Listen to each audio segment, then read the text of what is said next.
अब कूटनीति की दुनिया से बड़ी खबर भी आपको बता दें। यूएई के राष्ट्रपति शेख मोहम्मद बिन जायद अल नाहयान आंधी की तरह आए, तूफान की तरह चले गए।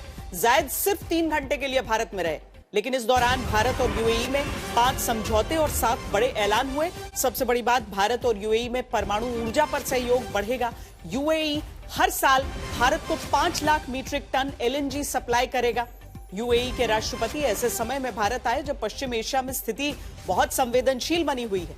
यमन में यूएई और सऊदी अरब के बीच तनाव बना हुआ है। ऐसे में यूएई के राष्ट्रपति का अपने देश से भारत आना और केवल 3 घंटे रुकना और फिर घर लौट जाना काफी अहम माना जा रहा है।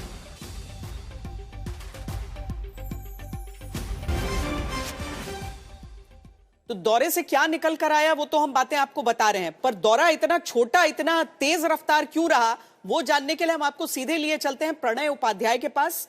प्रणय, क्या हुआ? ये केवल 3 घंटे का दौरा, ये 2020 कूटनीति क्यों?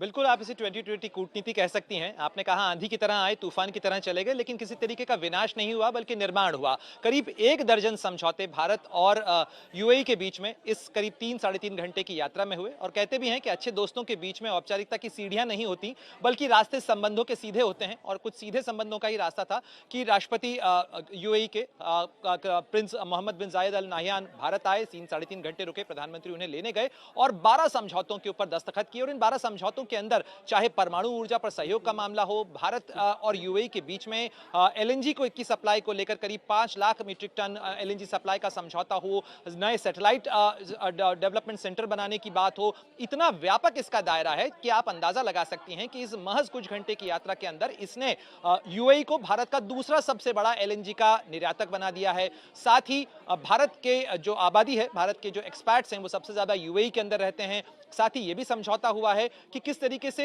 जो ट्रेड और टैरिफ का इस समय माहौल चल रहा है कि कैसे भारत और यूएई मिलकर न केवल पश्चिम एशिया के अंदर भारतीय उत्पादों का विपणन करेंगे, वहां भारत के उत्पादों को बाजार मिल पाएगा, बल्कि अफ्रीका में भी मिलकर किस तरीके से बाजार और कारोबार बढ़ाया जा सकता है, भारत में निवेश किया जा सकता है। बहुत शुक्रिया प्रणय उपाध्याय, ये जानकारियां दे रहे थे कि किस तरीके से छोटा दौरा लेकिन कितना अच्छा दो देशों के बीच ये रहा है।